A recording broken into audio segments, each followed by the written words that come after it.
بات یہاں پتہ چلی کہ یہ بھی تھوڑا حیا کے خلاف مسئلہ ہے، لیکن آج کی نئی نوجوان نسل جو ہے اس میں بہت زیادہ مبتلا ہو رہی ہے، جس کو اورل سیکس کہا جاتا ہے۔ اورل سیکس کے ذریعے اپنی خواہش کو پورا کرنا اس طور پر کہ ڈسچارج ہو جائے انسان عورت کے منہ میں، بیوی کے منہ میں کرنے والا ہے زوجہ سے، وہ منہ میں ڈسچارج ہو جائے۔ یہ چیز بھی انگریزی فلموں سے اور فحش فلموں سے ہماری نئی نسل میں بہت تیزی سے سرایت کر رہی ہے۔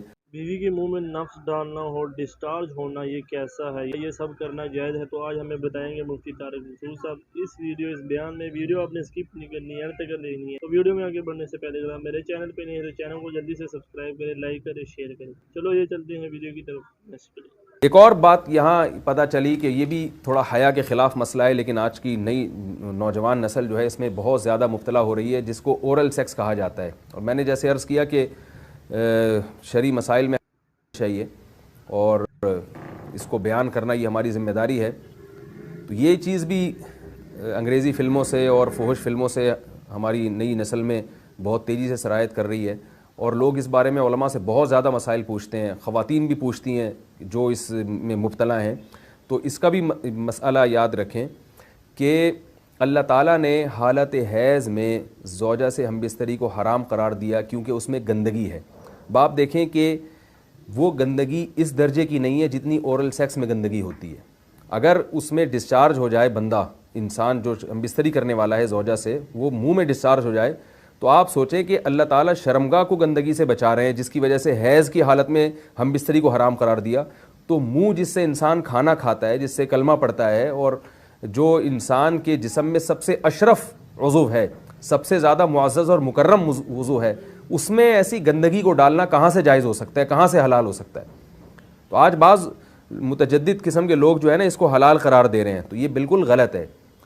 تو یہ بات خوب ذہن میں رکھیں کہ اورل سیکس کے ذریعے اپنی خواہش کو پورا کرنا اس طور پر کہ ڈسچارج ہو جائے انسان عورت کے منہ میں، بیوی کے منہ میں، یہ بالکل حرام ہے، بالکل ناجائز ہے، کیونکہ منی ایک غلیظ اور ناپاک اور گندگی ہے، اور ناپاک اور نجس چیز ہے۔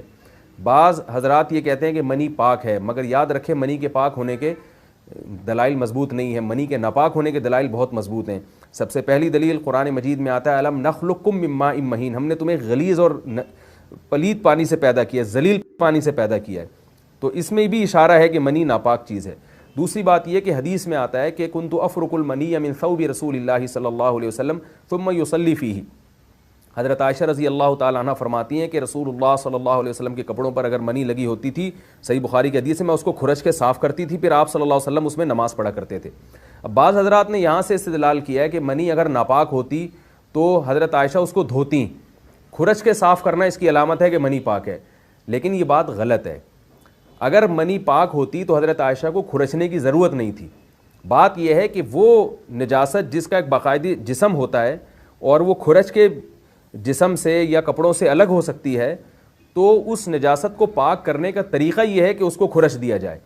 ناپاک تھی تبھی تو حضرت عائشہ رضی اللہ تعالی عنہ اس کو باقاعدہ کھرچ رہی ہیں اور دور کر رہی ہیں۔ اور گیلی منی کو یہ ثابت ہے کہ حضرت عائشہ رضی اللہ تعالی عنہ آپ صلی اللہ علیہ وسلم کے کپڑوں سے دھویا کرتی تھیں، اور آپ صلی اللہ علیہ وسلم اس میں نماز پڑھا کرتے تھے۔ حضرت عمر رضی اللہ تعالی عنہ کے دور میں کسی شخص کو احتلام ہوا تو اس نے اپنے پورے جو ہے نا وہ کپڑے دھوئے، تو حضرت عمر نے اس کو منع کیا، فرمایا کہ اتنا کافی تھا کہ اس جگہ کو تم دھو لیتے۔ تو اس میں بھی حضرت عمر اس کو باقاعدہ دھونے کا حکم دے رہے ہیں۔ کسی بھی صحابی نے اعتراض نہیں کیا کہ یا امیر المومنین آپ ان کو دھونے کا حکم کیوں دے رہے ہیں، منی تو پاک ہے۔ تو منی کے جو ناپاک ہونے کے دلائل ہیں وہ بہت مضبوط ہیں۔ باقی اس کو جو کھرچنے کا حکم ہے وہ اس لیے کہ منی کے پاک جو اگر خشک ہو جائے تو وہ کھرچ کے بھی پاک ہو جاتی ہے، اس کو پھر دھونا ضروری نہیں ہوتا۔ اس کی مثال ایسے جیسے حدیث میں آتا ہے، صحابہ کرام فرماتے ہیں کہ ہمارے تلواروں میں دشمن کا خون لگا ہوتا تھا تو ہم اس کو زمین پہ اچھی طرح رگڑ کے اسی کو لٹکا کے نماز پڑھتے تھے۔ تو دیکھیں خون بھی ایسی چیز ہے کہ جو سوکھنے کے بعد اس کی ایک پاپڑی سی جم جاتی ہے، تو حالانکہ خون کو بھی ناپاک مانا جاتا ہے، جمہور علماء کے یہاں خون ناپاک چیز ہے، لیکن صحابی کیا کر رہے ہیں، اس کو رگڑ کے زمین پہ اور جو اس کو اچھی طرح رگڑ کے جب اس کا اثر زائل ہو گیا تو اسی کو لٹکا کے نماز پڑھ رہے ہیں۔ تو جیسے خون ناپاک ہونے کے باوجود رگڑنے سے پاک ہو جاتا ہے، اگر کسی ایسی چیز پہ لگا ہو جو لوہے یا ایسی سخت چیز پہ، تو ایسے ہی منی اگر کپڑوں پہ لگی ہو، خشک ہو جائے تو اس کو اچھی طرح جب کھرچ دیا جائے تو وہ پاک ہو جاتی ہے۔ لیکن اس سے یہ ثابت نہیں ہوتا کہ منی پہلے سے ہی پاک ہے۔ ایک اور دلیل منی کے ناپاک ہونے کی یہ ہے کہ جو مدی ہے، ٹرانسپیرنٹ پانی جو مرد کے جسم سے نکلتا ہے، وہ اگر جسم سے نکل جائے تو غسل فرض ہو جاتا، وضو فرض ہو جاتا ہے، اور منی نکل جائے تو غسل فرض ہوتا ہے۔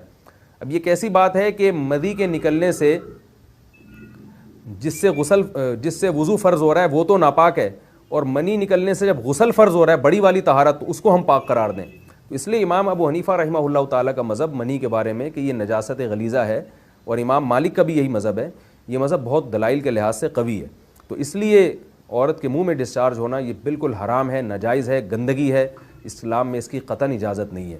کہ دوستوں مفتی طارق مسعود صاحب نے اس بیان میں بتا دیا کہ منہ میں نفس ڈالنا بالکل جائز نہیں ہے، کیونکہ منہ سے آپ نے کھانا پینا بھی ہوتا ہے، سارا کچھ کرنا ہوتا ہے، تو منہ میں آپ بالکل نہیں ڈال سکتے۔ تو اس کے علاوہ جو سے آپ امبیسری وغیرہ کر سکتے ہیں۔ تو میں امید کرتا ہوں آج کی ویڈیو آپ کو اچھی لگی ہوگی۔ اسی طرح کی مزید ویڈیو دیکھنے کے لیے میرا یوٹیوب چینل ضرور سبسکرائب کریں، لائک کریں، دوستوں کے ساتھ شیئر کریں۔ تو آج کے لیے اتنا ہی، ملتے ہیں اگلی ویڈیو میں، دیجیے اجازت، اللہ حافظ۔